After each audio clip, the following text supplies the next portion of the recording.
হাসিনার অত্যাচারের কাছে আমরা মাথা নত করি না।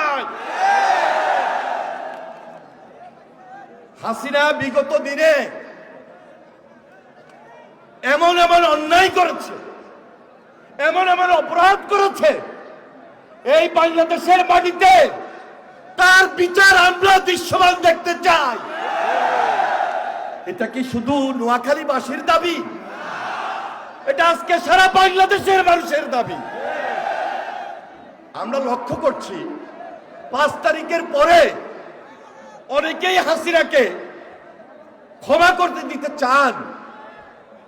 এই সরকারের কাছে আমাদের প্রত্যাশার জায়গা এখানে যে বিচার আমরা চাই। বিচার ছাড়া আমরা ঘরে ফিরে যাব না। আমরা হাসিনার বিচার চাই।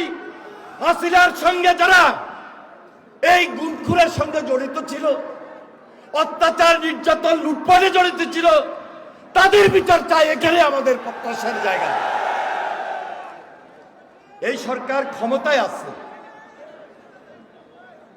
তারা বিচারও করবেন।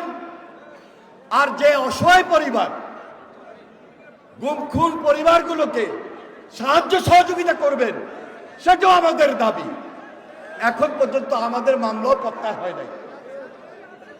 এই জন্য আমরা বলছি অবিলম্বে আমাদের সকল মামলা প্রত্যাহার করতে হবে। প্রিয় ভাইয়েরা আমার, আজকে সর্বশেষ আমি একটি কথা বলে বিদায় নিব।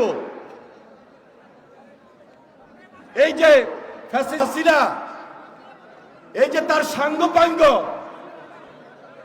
আমরা দেখছি এদের বিচারের প্রক্রিয়াটা খুব স্লো চলতেছে, এত লো প্রোফাইলে চলতেছে। আমার ধারণা এই সরকার শেষ পর্যন্ত বিচারটা সমাপ্ত করবেন কিনা আমার একটু সন্দেহ হচ্ছে, আমার কষ্ট হচ্ছে। এই কষ্ট আমরা যারা আন্দোলনে সক্রিয় ছিলাম, আমরা যারা 15 বছরের ত্যাগ স্বীকার করেছি, যারা আমাদের পাশ থেকে শহীদ হয়েছেন, আমরা মেনে নিতে পারছি না, আমরা পারবো না।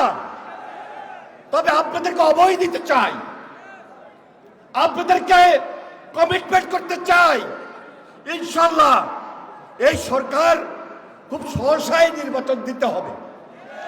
নির্বাচনের পর জনগণের সরকার প্রতিষ্ঠিত হবে। এই জনগণের সরকারে ইনশাআল্লাহ এই বাংলাদেশে বাংলাদেশ জাতীয়তাবাদী দল নেতৃত্ব দিবে। হাসিনার বিচার হবেই হবে, হাসিনার বিচার আমরা করবই করব। এই প্রত্যাশা আপনাদের সামনে, এই অঙ্গীকার আপনাদের সামনে করতে চাই। আজকে তারেক রহমান সাহেব উপস্থিত রয়েছেন। উনি